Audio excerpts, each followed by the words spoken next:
अस्सलामुअलैकुम वरहमतुल्लाहि वबरकातुहू।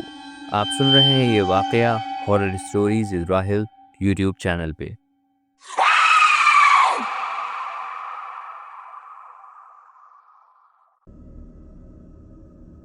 उम्मीद करते हैं कि आप बख़ैर होंगे और वाक़यों का लुत्फ़ उठा रहे होंगे।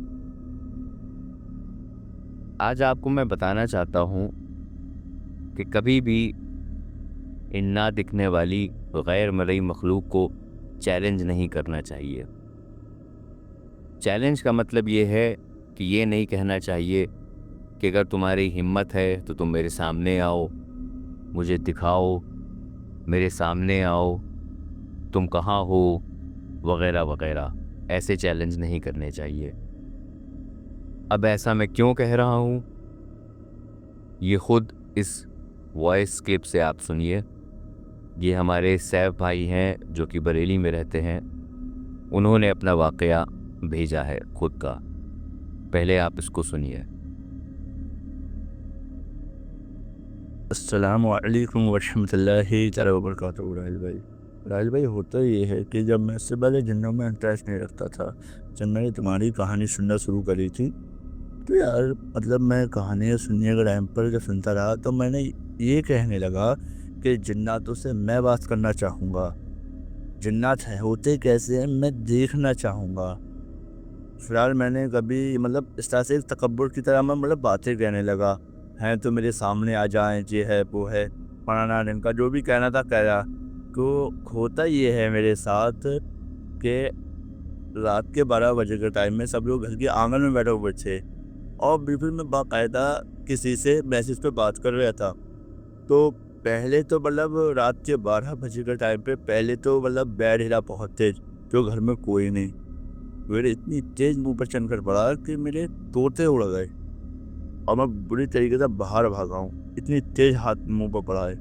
मतलब मुझे तकब्बुर होता है ना, तकब्बुर एकदम मैं करने लगा तो मतलब मैं बहुत बुरी तरीके से डर गया।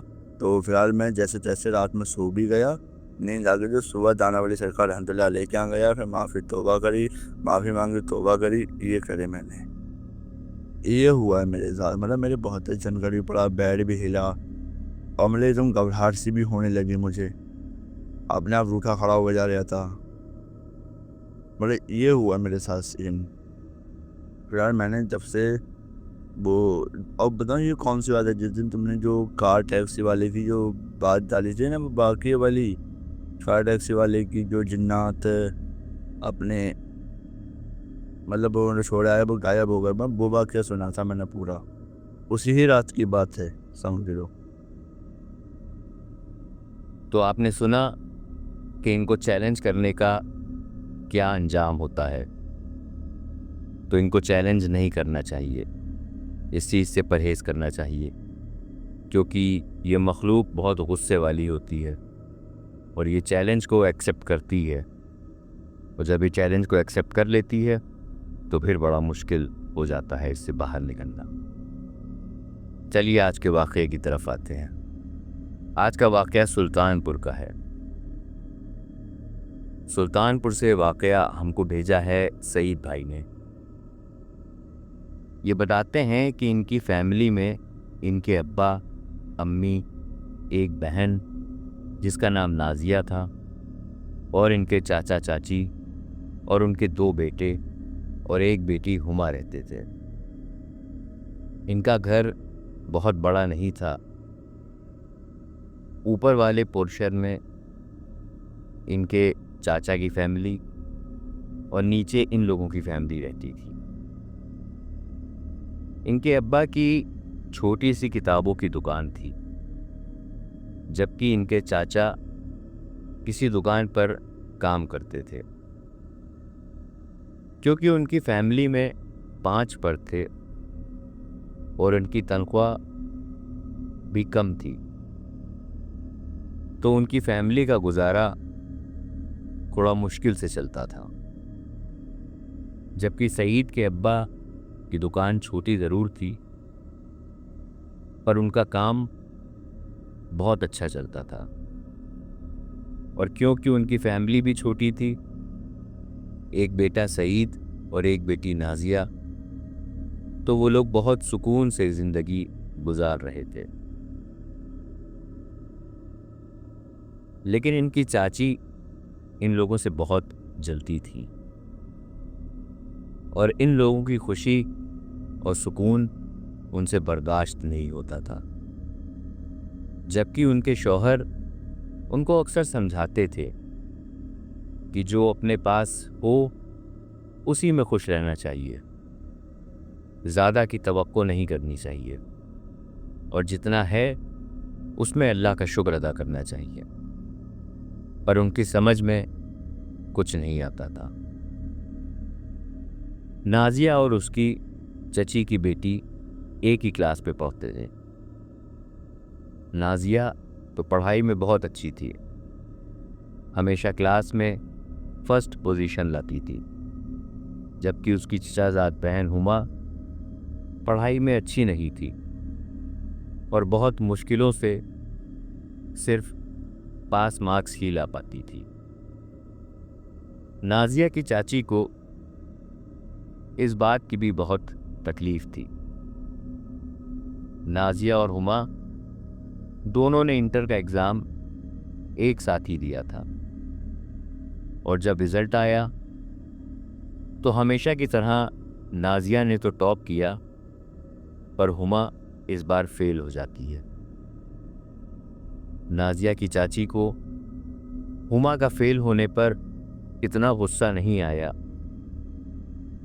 जितना कि नाजिया के टॉप करने पर आया।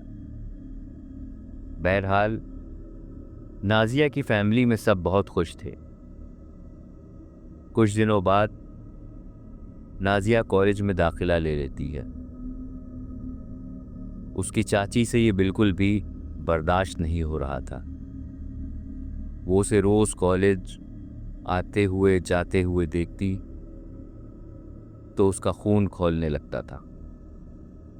अंदर ही अंदर वो जलने लगती थी। एक रोज उसकी चाची बाजार जाती है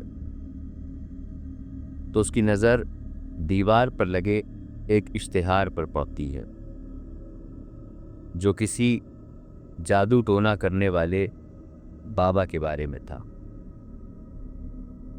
वो फौरन ही उनका पता देखती है और उसके पास जाने का फैसला कर लेती है। फिर अगले दिन अपने बेटे को लेकर उस बाबा का पता पूछते हुए वो बाबा के घर पहुंच जाती है। वो बाबा से कहती है कि कुछ ऐसा कर दीजिए कि मेरे शौहर के भाई की पूरी फैमिली बर्बाद हो जाए, उनका सुकून छिन जाए। बाबा कहते हैं कि बेशक मैं ऐसा कर सकता हूं, लेकिन इसमें पैसा तो लगेगा ही, पर तुम्हें भी बहुत मेहनत करनी पड़ेगी। वो जलन और बदले की आग में इतना ज्यादा तप रही थी कि बिना कुछ सोचे समझे राजी हो जाती है। बाबा कहते हैं कि तुम्हें एक काले रंग का मुर्गा लाना होगा, फिर तुम्हें मैं कुछ पढ़ने के लिए बताऊंगा, लेकिन वो तुम्हें शमशान में जाकर ही पढ़ना होगा। अगर तुम डर गई तो तुम्हारा काम नहीं हो पाएगा और तुम खुद एक बहुत बड़ी मुसीबत में पड़ जाओगी। वो कुछ नहीं सोचती है और फौरन ही मान जाती है। वो बाबा उससे कहता है कि उस लड़की के बाल चाहिए होंगे, उसका झूठा पानी, उसके नाखून के टुकड़े। जब ये सामान हासिल कर लेना तब तुम यहां आना मेरे पास। और वो उसे एक पोटली में राख देता है और कहता है इसे तुम इनके चूल्हे के पास डाल देना और थोड़ी राख बिस्तरों के नीचे डाल देना। सबसे पहले तो वो काले रंग का मुर्गा लेने जाती है और घर लाकर उस मुर्गे को ऊपर कोठरी में बंद कर देती है। फिर उसके बाद वो नाजिया के बाल और झूठा पानी तो ले आती है, पर उसको नाखून के टुकड़े नहीं मिल पाते। वो ये दोनों सामान पोटली में रख लेती है और पोटली अपनी अलमारी में छुपा देती है। वो बहुत कोशिश करती है, लेकिन उसको नाखून के टुकड़े नहीं मिल पाते। अब उसे और सब्र नहीं होता और वो उस बाबा के पास पोटली और काला मुर्गा लेकर पहुंच जाती है। बाबा उससे पूछता है कि इसमें सारा सामान है, तो वो झूठ बोल देती है कि जी हाँ, इसमें सारा सामान है, जबकि उसमें नाखून के टुकड़े नहीं होते। फिर बाबा उसको कुछ पढ़ने के लिए बताता है। उसको ये अमल हर मंगल को शमशान में जाकर रात को 12 बजे के बाद करना होता था। वो रात को सबके सो जाने के बाद घर से शमशान जाने के लिए निकलती है और जब शमशान पहुंचती है तो सारा सामान निकाल कर बैठती है। तभी उसे एक अजीब सा खौफ लगता है और वो सोचती है कि मैं वापस चली जाऊं, लेकिन उसकी जलन और नफरत उसके डर पर भारी पड़ जाती है और वो बाबा का बताया हुआ अमल करना शुरू कर देती है। बाबा ने उसको ये अमल करने से पहले गले में पहनने का एक तावीज़ भी दिया था और कहा था, जब तुम शमशान में पहुंच जाना तभी ये तावीज़ पहनकर अमल शुरू करना और घर आकर ये तावीज़ उतार देना। वो ऐसा ही करने लगती है। ऐसा करते हुए उसको 3 मंगल हो चुके थे, लेकिन अभी तक नाजिया के घर वालों पर कोई असर नहीं दिखाई दे रहा था। नाजिया की चाची का गुस्सा और झुंझलाहट बढ़ती जा रही थी और एक दिन वो बाबा का तावीज़ पहनना भूल जाती है और बिना तावीज़ पहने वो शमशान पहुंच जाती है और पढ़ना शुरू करती है। कुछ देर के बाद उसको ऐसा लगता है कि कोई उसके पीछे बैठा है और वो जो कुछ पढ़ रही है वो भी वही उसके साथ पढ़ रहा है।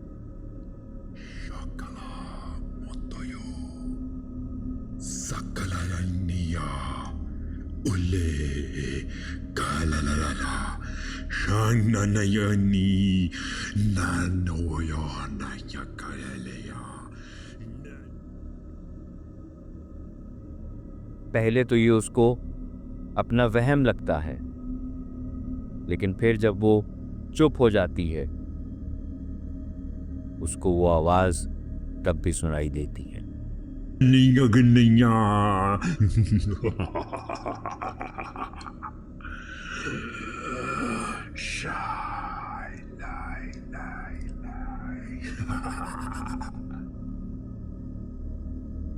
वो वहां से उठने की कोशिश करती है, लेकिन उसको ऐसा लगता है जैसे किसी ने उसके हाथ पैर कस के जकड़ दिए हो। वो मारे खौफ के चीखना चिल्लाना शुरू कर देती है, लेकिन रात के उस पहर वहां उसकी आवाज सुनने वाला दूर दूर तक कोई नहीं था। वो खौफज़दा होकर बेहोश हो जाती है। जब बहुत देर बाद उसकी आंख खुलती है तब थोड़ा सवेरा हो चुका था। वो बदहवास सी भागती हुई अपने घर आती है। घर पर सब सो रहे थे। वो भी जाकर अपने बिस्तर पर सो जाती है, लेकिन रात का वाकया वो भूल नहीं पा रही थी।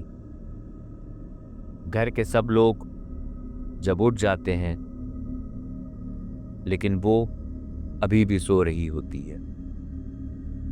सुबह के 9 बज चुके थे जब उसको उठाया जाता है तो वो कुछ डरी हुई लगती है, पर वो किसी को कुछ बताती नहीं। वो सोचती है कि अब आगे का अमल कैसे करेगी। इसी तरह दिन के बाद दिन गुजरता है और उसका खौफ भी कुछ कम हो जाता है। और फिर मंगल का दिन आ जाता है। वो सोचती है कि आज मैं बाबा का तावीज़ पहन कर जाऊंगी, क्योंकि उस दिन मैं तावीज़ पहनना भूल गई थी। घर के सब लोग जब सो जाते हैं तब वो अपनी अलमारी खोलकर तावीज़ ढूंढती है, लेकिन वो तावीज़ उसे कहीं नहीं मिलता और वो बगैर तावीज़ के ही घर से निकल पड़ती है, क्योंकि वो भी चाहती थी कि नागा हो जाए और अमल टूट जाए। ऐसा ना हो। खैर, वो जैसे तैसे घर से शमशान पहुंच जाती है। अभी उसने पढ़ना शुरू ही किया था कि उसको ऐसा लगता है कि कोई उसके कंधों पर आके बैठ गया है। वो पहले तो थोड़ा डरती है, लेकिन फिर सोचती है कि अब यहाँ तक पहुंचकर मैं ये अमल अधूरा नहीं छोड़ सकती। तभी उसे ऐसा लगता है कि उसके कंधों पर जो भारीपन लग रहा था वो दूर हो गया है। वो मुस्कुराती है और सोचती है, इसका मतलब कि ये मेरा वहम ही था। तभी उसके सामने एक काला साया आकर खड़ा हो जाता है। वो सब कुछ वैसा ही छोड़कर वहां से भागती है और अपने घर पहुंचती है और जल्दी से अंदर आकर दरवाज़ा बंद कर लेती है। अब उसको हर जगह वही काला साया दिखाई देता है। उसकी हालत पागलों वाली हो जाती है। वो अपने आप को जूते और चप्पलों से मारना शुरू कर देती है। अपने आप को वो खुद नुकसान पहुंचाती है। अपने नाखून से वो अपना मुंह नोचा करती है, अपने हाथ पैर नोचा करती है। वो न दिन को सोती थी न रात को, न उसे नींद आती थी। किसी और को बर्बाद करने के चक्कर में उसकी खुद की जिंदगी बर्बाद और तबाह हो चुकी थी और उसकी जिंदगी से सुकून और चैन खत्म हो गया था। उसकी इस हालत की जिम्मेदार वो खुद थी। उसका बेटा उस बाबा के पास जाता है और अपनी माँ के बारे में बताता है, लेकिन क्योंकि उसने अमल अधूरा छोड़ दिया था और बाबा ने उसे पहले ही ताकीद करी थी कि अगर तुम डर गई तो तुम खुद किसी बड़ी मुश्किल में पड़ जाओगी, इसलिए अब मैं कुछ नहीं कर सकता। तुम्हारी माँ अपनी करनी का फल भोग रही है। उसका बेटा मायूस होकर घर आ जाता है, अपने वालिद को पूरी बात बताता है। ये सुनकर वो हैरत में आ जाते हैं। वो यकीन ही नहीं कर पा रहे थे कि उनकी बीवी नफरत और जलन में इस हद तक जा सकती है, क्योंकि उसके इस अमल के बारे में सिर्फ उसको और उसके बच्चे को पता था, क्योंकि उसके शौहर तो उसको हमेशा यही समझाते थे कि नफरत और जलन का अंजाम बहुत बुरा होता है और जो अपने पास है उसी में मुतमईन रहना चाहिए। बहरहाल नाजिया और उसकी फैमिली का तो कुछ बिगड़ नहीं पाता, लेकिन उसकी चाची को अपनी करनी का फल ज़रूर मिल गया। मेरे दोस्तों, इसीलिए मैं बार बार कहता हूँ कि किसी के लिए गड्ढा अगर कोई खोदता है तो अक्सर वो खुद उस गड्ढे में गिरता है। आपको अल्लाह ने जितना दिया है यह आपकी किस्मत का लिखा हुआ है। आप दूसरे की किसी चीज़ को देख के जलना और हसद करना छोड़ दीजिए। अल्लाह का शुक्र अदा करिए, अपने से नीचे वालों को देखिए। जितना अल्लाह ने आपको दिया है वो आपकी किस्मत है और उसी में आपकी बेहतरी है, क्योंकि हमारी नसीब में जो अल्लाह तबारक व तआला ने लिखा है वो हमारी बेहतरी के लिए लिखा है। उम्मीद करता हूँ कि ये वाक़या आपको पसंद आया होगा। हमारे चैनल को ज़रूर सब्सक्राइब करें, अपने दोस्तों रिश्तेदारों में भी शेयर करें, लाइक करें, कमेंट करें। जल्द ही नए वाक़ये के साथ आपसे फिर मुलाकात होगी। तब तक के लिए अपना ख्याल रखें, दुआओं में याद रखें। अस्सलामु अलैकुम व रहमतुल्लाहि व बरकातहू।